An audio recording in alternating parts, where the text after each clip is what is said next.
अस्सलाम वालेकुम, की हाल है मित्रों प्यारे ਤੁਹਾਡਾ मैं ਤੁਹਾਡਾ ਮਿੱਤਰ ਤੁਹਾਡਾ ਮੇਲੀ ਤੁਹਾਡਾ ਬੇਲੀ ਤੁਹਾਡਾ ਸਭ ਦਾ ਸਾਂਝਾ ਆਬਜ਼ਾ ਤੁਹਾਡੇ ਨਾਲ ਤੇ ਤੁਸੀਂ ਸਾਡੇ ਨਾਲ ਜੁੜੇ ਹੋਏ ਹੋ ਵੇਖ ਪੰਜਾਬ ਟੀਵੀ ਦੇ ਰਾਹੀਂ।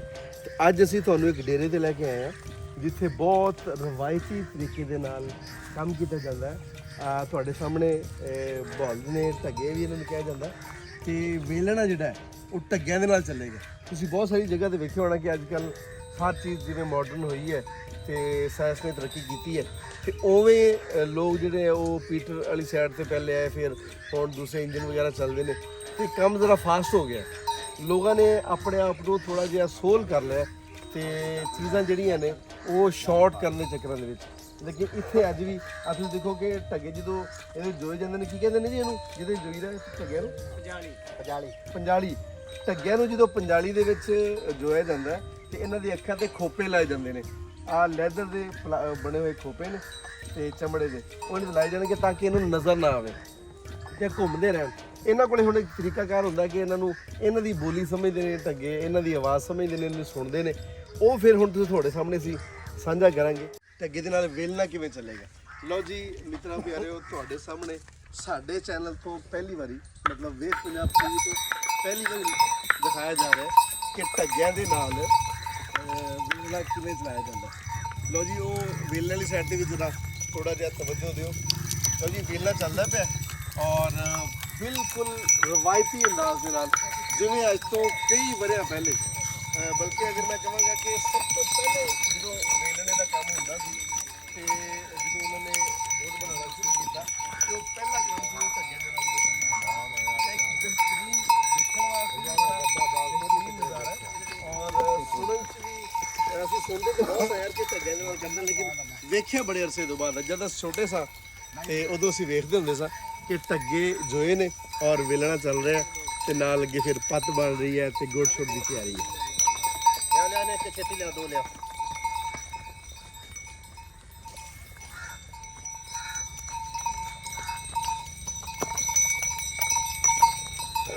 ਤੈਨੂੰ ਖਾਇਆ ਤੈਨੂੰ ਆ ਜੀ ਇੱਕ ਇਦਾਂ ਦੀ ਆਵਾਜ਼ ਉਹਨੂੰ ਝਾੜ ਦਿੱਤੀ ਹੈ ਨਾ, ਆ ਉਹਨਾਂ ਦੀ ਮਖਸੂਸ ਆਵਾਜ਼ ਹੈ ਔਰ ਇਸ ਆਵਾਜ਼ ਦੇ ਨਾਲ ਉਹ ਢੱਗਾ ਸਮਝ ਗਿਆ ਕਿ ਮੈਨੂੰ ਥੋੜਾ ਜਿਹਾ ਤੇਜ਼ ਹੋਣਾ ਚਾਹੀਦਾ ਤੇ ਤੇਜ਼ ਤੁਰਿਆ ਤਾਂ ਕਿ ਆਪਦੇ ਮਾਲਕ ਦੀ ਗੱਲ ਨੂੰ ਸਮਝਦਾ ਤੇ ਤਾਂ ਕਿ ਜਿਹੜਾ ਉਹ ਉਹਨਾਂ ਦਾ ਚੱਕਰ ਹੈ ਉਹ ਜਲਦੀ ਪੂਰਾ ਹੋਵੇ ਔਰ ਕੰਮ ਜਿਹੜਾ ਹੈ ਉਹ ਜਲਦੀ ਸਪੀਡ ਨਾਲ ਨਿਬੜੇ। ਲਓ ਜੀ ਇਹ ਵੇਲਣਾ ਰਵਾਇਤੀ ਵੇਲਣਾ ਤੁਹਾਡੇ ਸਾਹਮਣੇ। ਐਵੇਂ ਇਹਨਾਂ ਨੂੰ ਕੋ ਸਮਝ ਜਿਵੇਂ ਉਸਤਾਦ ਬੱਚੇ ਨੂੰ ਇੰਗਲਿਸ਼ ਸਮਝ ਦਿੰਦਾ ਹੈ, ਉਰਦੂ ਦਿੰਦਾ ਹੈ, ਐਵੇਂ ਹੀ ਅਸੀਂ ਸਮਝਾਣੇ ਇਹਨਾਂ ਨੂੰ, ਚੰਬਾ ਵੀ ਵਰਤਣਾ ਪੈਂਦਾ। ਹਾਂ ਬਹੁਤ ਬਿਹਤਰੀਨ ਜੀ। ਉਹਨੇ ਜਿਹੜਾ ਇਹਨਾਂ ਦਾ ਮਾਲਕ ਹੈ ਉਹਨੇ ਇਹਨੂੰ ਰੋਕਿਆ ਤੇ ਉਹ ਰੁਕ ਵੀ ਗਿਆ। ਉਹ ਕਹਿ ਰਹੇ ਕਿ ਐਵੇਂ ਹੀ ਸਮਝਦੇ ਨਹੀਂ ਢੱਗੇ ਸਾਡੀ ਬੋਲੀ, ਜਿਵੇਂ ਉਸਤਾਦ ਬੱਚੇ ਨੂੰ ਪੜ੍ਹਾਉਂਦਾ ਤੇ ਉਹਨਾਂ ਦੀ ਬੋਲੀ ਸਮਝਦੇ ਨੇ। ਉਸਤਾਦ ਕਹਿੰਦਾ ਕਿ ਤੂੰ ਖੜਾ ਹੋ ਜਾਂਦਾ ਸਟੂਡੈਂਟ ਤੋਂ ਕਹਿੰਦਾ ਵੀ ਬਹਿ ਜਾ ਤੇ ਫਲਾਂ ਚੀਜ਼ ਪੜ੍ਹ, ਉਂਝ ਹੀ ਸਾਡੀ ਚੀਜ਼ਾਂ ਨੂੰ ਫੋਲੋ ਕਰਦੇ ਨੇ, ਸਾਡੀ ਆਵਾਜ਼ ਨੂੰ, ਸਾਡੀਆਂ ਗੱਲਾਂ ਨੂੰ ਫੋਲੋ ਕਰਦੇ ਨੇ। ਇਸ ਤੋਂ ਬਾਅਦ ਅਸੀਂ ਤੁਹਾਨੂੰ ਹੁਣ ਜਿਹੜਾ ਟੋਕਾ ਵੀ ਅਸੀਂ ਦਿਖਾਵਾਂਗੇ। ਇੱਥੇ ਟੋਕਾ ਲੱਗਿਆ ਹੋਇਆ, ਉਹ ਵੀ ਢੱਗਿਆਂ ਦੇ ਨਾਲ ਹੀ ਚਲਾਉਂਦੇ ਨੇ। ਬਹੁਤ ਸਾਰੀ ਜਗ੍ਹਾ ਤੇ ਹੱਥ ਨਾਲ ਚੱਲਦਾ ਹੈ, ਬਹੁਤ ਸਾਰੀ ਜਗ੍ਹਾ ਤੇ ਅੱਜ ਕੱਲ੍ਹ ਉਹਨਾਂ ਨੇ ਇੰਜਨ ਲਾ ਲਏ ਨੇ, ਜਨਰੇਟਰ ਲਾ ਲਏ ਨੇ, ਲੇਕਿਨ ਇੱਥੇ ਅੱਜ ਵੀ ਰਵਾਇਤੀ ਅੰਦਾਜ਼ ਦੇ ਵਿੱਚ ਢੱਗਿਆਂ ਦੇ ਨਾਲ ਹੀ ਟੋਕੇ ਨੂੰ ਚਲਾਇਆ ਜਾਂਦਾ ਹੈ ਔਰ ਪੱਠੇ ਕੁਤਰੇ ਜਾਂਦੇ ਨੇ। ਅਸੀਂ ਅੱਜ ਉਹ ਵੀ ਤੁਹਾਡੇ ਨਾਲ ਸਾਂਝਾ ਕਰਦੇ। ਆਓ ਜੀ ਜੀ। ਲਓ ਜੀ ਇੱਕ ਹੋਰ ਰਵਾਇਤੀ ਚੀਜ਼ ਤੁਹਾਨੂੰ ਦਿਖਾਉਂਦੇ, ਸਾਡੀ ਨਜ਼ਰ ਪੈ ਗਈ। ਆਹ ਜਿਹੜਾ ਸ਼ਹਿਰ ਹੈ ਇਹਨੂੰ ਕਹਿੰਦੇ ਨੇ ਜੀ ਹਲ। ਆਹ ਪੁਰਾਣੇ ਵੇਲੇ ਦਾ, ਜਰਾ ਕੈਮਰਾ ਥੋੜਾ ਨੇੜੇ ਕਰੋ, ਪੁਰਾਣੇ ਵੇਲੇ ਦਾ ਹਲ ਹੈ ਕਿ ਇੱਕ ਹਲ ਦੇ ਨਾਲ ਹੋਣ ਤੇ ਉਹ ਜਿਹੜੇ ਲੋਹੇ ਵਾਲੇ ਨੇ ਨਾ ਉਹ ਕੋਈ 10 12 15 ਹੁੰਦੇ ਨੇ ਤੇ ਉਹਦੇ ਨਾਲ ਖੇਤੀ ਜਿਹੜੀ ਹੈ ਉਹ ਵਾਹੀ ਜਾਂਦੀ ਹੈ ਜ਼ਮੀਨ।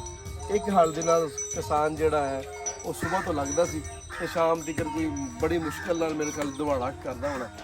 ਤੇ ਹਜੇ ਵੀ ਇਹਨਾਂ ਦੀ ਜਿਹੜੀ ਹੈ ਮੈਨੂੰ ਬੜਾ ਚੰਗਾ ਲੱਗਿਆ ਕਿ ਇਸ ਡੇਰੇ ਦੇ ਉੱਤੇ ਹਜੇ ਵੀ ਰਵਾਇਤੀ ਜਿਹੜੇ ਸਾਡੇ ਔਜ਼ਾਰ ਨੇ ਉਹਨਾਂ ਦੇ ਨਾਲ ਖੇਤੀਬਾੜੀ ਕੀਤੀ ਜਾਂਦੀ ਹੈ ਤੇ ਆਪ ਦਾ ਜਿਹੜਾ ਸਿਲਸਿਲਾ ਉਹ ਟੋਰਿਆ ਜਾਂਦਾ। ਜ਼ਿੰਦਗੀ ਜਿਹੜੀ ਹੈ ਉਹ ਬੜੀ ਸਾਦਗੀ ਦੇ ਨਾਲ ਗੁਜ਼ਾਰੀ ਜਾ ਰਹੀ ਹੈ ਅੱਜ ਵੀ ਇੱਥੇ।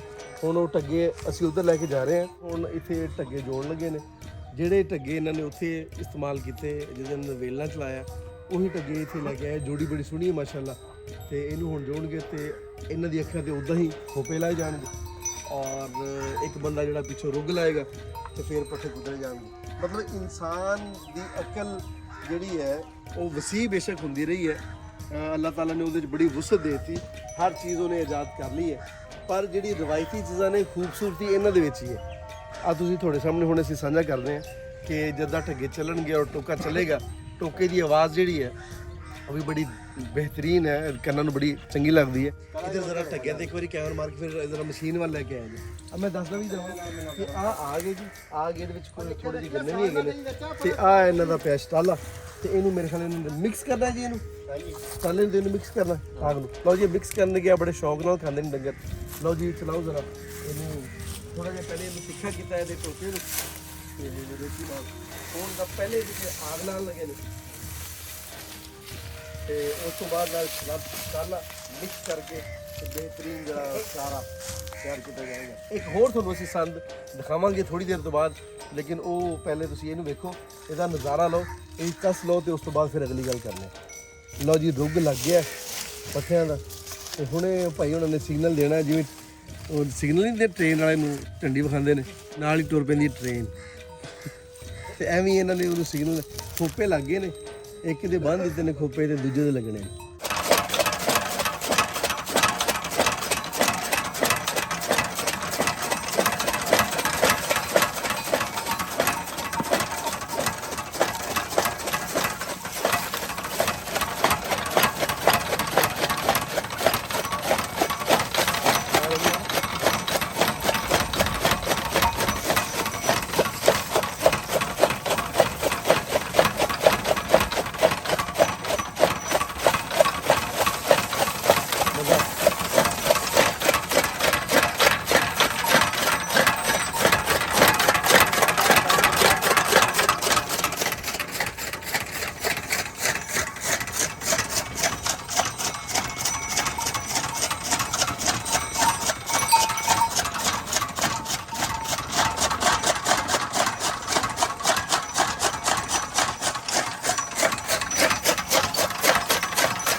ਲਓ ਜੀ ਇੱਕ ਹੋਰ ਸੰਦ ਤੁਹਾਨੂੰ ਦਿਖਾਉਂਦੇ ਅਸੀਂ, ਰਵਾਇਤੀ ਪੁਰਾਣਾ ਸੰਦ, ਇਹਨੂੰ ਵਾਹਣਾ ਕਹਿੰਦੇ ਆ ਤੇ ਆ ਇਸਤੇਮਾਲ ਕਿੱਥੇ ਹੁੰਦਾ ਆ ਜਰਾ ਇਹਨੂੰ ਇੱਕ ਵਾਰੀ ਨਜ਼ਾਰਾ ਕਰ ਲਓ ਇਹਦਾ।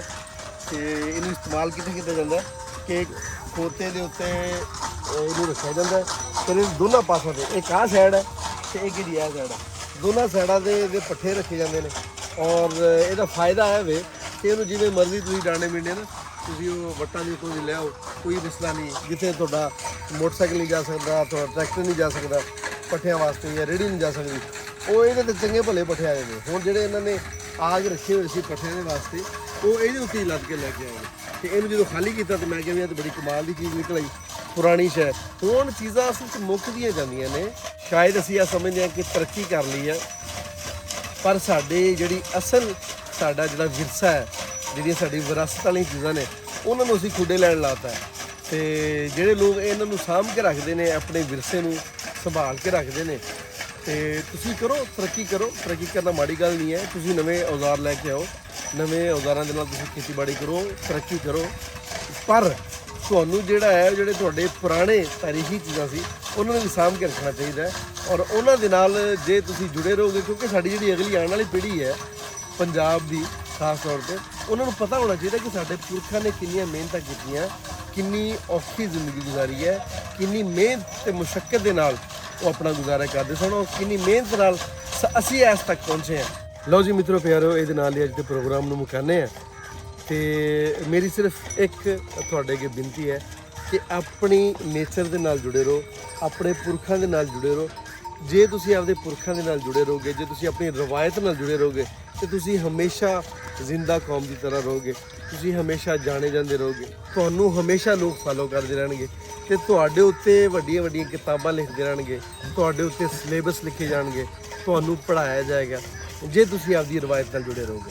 ਤੇ ਜੇ ਤੁਸੀਂ ਆਪਣੀ ਰਵਾਇਤ ਨੂੰ ਭੁੱਲ ਗਏ, ਜੇ ਤੁਸੀਂ ਆਪਣੇ ਆਪ ਨੂੰ ਭੁੱਲ ਗਏ, ਆਪਣੇ ਪੁਰਖਾਂ ਨੂੰ ਭੁੱਲ ਗਏ, ਤੇ ਯਕੀਨ ਕਰਿਆ ਜੇ ਕਿ ਸਾਨੂੰ ਯਾਦ ਕਿਸੇ ਨੇ ਨਹੀਂ ਜੀ ਕਰਨਾ, ਸਾਨੂੰ ਕਿਸੇ ਨੇ ਵੀ ਚੰਗੇ ਲਫ਼ਜ਼ਾਂ 'ਚ ਯਾਦ ਨਹੀਂ ਜੇ ਕਰਨਾ।